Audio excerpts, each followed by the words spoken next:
You're allowed to wrestle things with God. And I know we wrestle with a lot with many things. And this life may be like a consistent wrestling match with him, but it's just I would say mostly a lot of it is with our own flesh and a wrestle with our own desires. I'm gonna bring up Lightning McQueen real quick, and it's somehow relevant. I don't know. I just got a vision of it, and Lightning McQueen, he is like this. I don't know if I remember too much from the movie, but all I know from at least a synopsis I just read is that he is a very cocky race car, and all he cares about was just winning every single race, and all about getting the glory, and all about, I guess, that desire to just be fulfilled in that selfish desire, if that makes sense. And he goes on this adventure where he goes through friendship, and he gets humbled. He goes through this like journey of humility, and then eventually, I guess, he finds purpose in becoming like a mentor and stuff like that. And I feel like our life, in a sense, reflects that sort of journey, that wrestle, that type of thing where we have all these desires that we so wrestle with God. It might not be in His will, but it's in ours, and that's our wrestle. But then we don't really realize what we truly want. Like, I guess for Lightning McQueen, he probably thought all he wanted to do was, I guess, win, right? But in reality, he found way more fulfillment in community and being a mentor. And I think when we have our own desires, we actually don't really know what our true desires are, because he's the one that gives us the desires of our heart. And if we continue to delight in him, that he'll fulfill those desires in due time. But we have to trust that he'll make he'll give us those desires, that he has the best like interest in mind for us. He has like our best interest in mind. And also trust that the desires that aren't really the desires that we have that don't really give him glory, and the desires that will ultimately never fulfill us, or will ultimately hurt us, we can trust that he'll transform those desires to align more with his will and his desires. And there's this verse that comes to mind. I don't know if I can quote the address, but it's basically saying, which one of you, if your son asks for a piece of bread, gives them a stone? And I think the other one was, if they ask for a fish, that you'll give them a snake, or something like that. And that just shows us that God is so kind and merciful that he doesn't sometimes answer our prayers or give us exactly what we want, because he knows that what we want might hurt us in the end, whether that's a stone or whether that's a snake. Sometimes, I mean, it's good to make big prayers, but sometimes we don't necessarily know what we're asking for.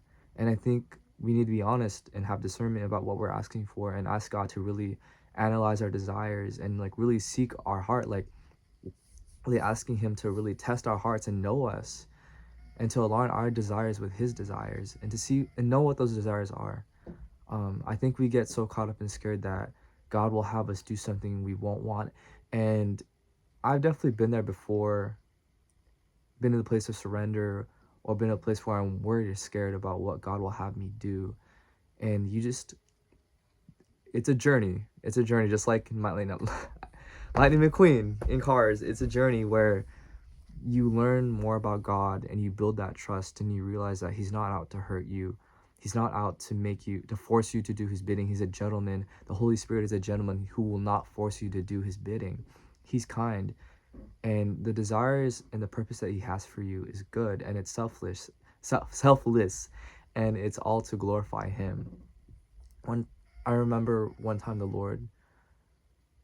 I wrestled with him on a particular thing of what on a specific thing, and my assumption that I made about the Lord was very negative. But I thought,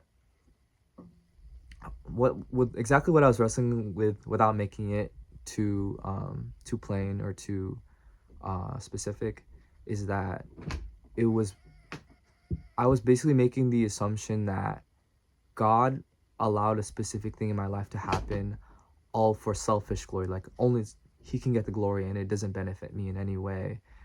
And I kind of wrestled with that, because it's like, no, but we should be giving God the glory. But I kind of felt like it was a selfish thing on his end. And then one thing he revealed to me personally was that he said this specific to me. It's like Jeremiah, my glory has always been tied to you, if that makes sense. And that really changed my perspective on things and how I viewed him.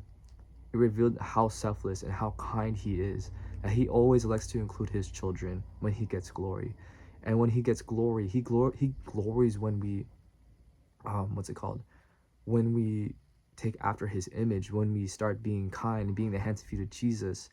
And that, he glories in that. And that doesn't really benefit him in like directly in terms of receiving, but it glorifies him in the sense that we're acting like him and we're being like him, if that makes sense.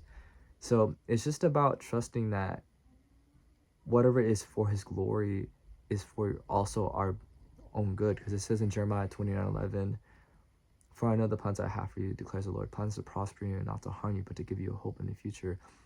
So for the soul that, or the person that really struggles with giving God their yes and really trusting them with your deepest desires, like, you can trust him.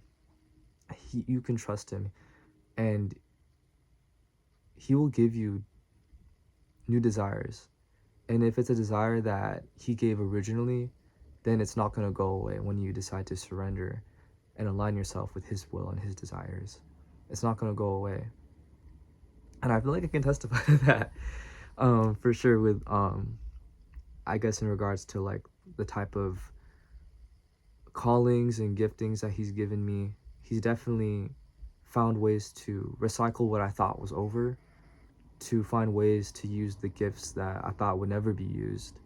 The Lord is so faithful in making everything work together for good, Romans 8:28. He's so faithful in making all things work together to those who love him, those who are called according to his purpose. So as long as you continue to align yourself with him, there's really no going wrong. Like, I can remember one time there was like this I was in college, and there was like an opening for like a part-time job, and I heard all about this part-time job, and I did not want to be a part of it. I didn't want to have anything to do with it. It piqued my interest, but then when I heard what the job entailed, which was working with kids on the spectrum, I definitely did not want to be a part of that, considering the amount of patience and grace that would need to be given. But I really, really trusted the Lord with that, trusting that even though this wasn't my desire to pursue, this wasn't my desire to be a part of, or what I had envisioned in my head, or the expectations that I already put on God. I gave him my surrender, I gave him my yes, and I saw the door open, and everything just came so easily, in the sense that the doors opened quickly. I got hired super quickly, and I fit in, I guess, like, in that job really quickly. Like, it felt like it was designed specifically for me in that sense. And there, because I surrendered to him, I met a lot of really cool people, friends, and I also realized that like, I guess, like, this job is teaching me a lot of things, but like, it definitely taught me what sort of capacities I had that I never thought I had. Because sometimes you never know what you have until you get tested for it. And definitely this job has tested me in ways that I would have never, I guess, known or guessed. And it taught me certain traits and abilities or giftings that I had that I didn't know that I had. Whether that's I guess being, I don't know, being very playful and enthusiastic and charismatic around, younger children and stuff like that, which is like pretty much like you kind of need that for the job anyway. But like, just know that he will provide you everything that you need as long as you continue to align with him. He will provide you the desires of your heart, and it's never to harm you, it's never to hurt you, it's never out of any ill intent or selfish intent. It's a God of love, a God who loves you, and a God who gave himself for you. And that's all aligned in his nature. It never changes. He never changes. He's the same yesterday, today, and forever. He is the everlasting Father, Prince of Peace, the wonderful counselor. Like, he never will fail you. He will never leave you, never forsake you. He's just too good. But yeah, I hope this blesses whoever needs it. It's pretty spontaneous. But yeah, God bless.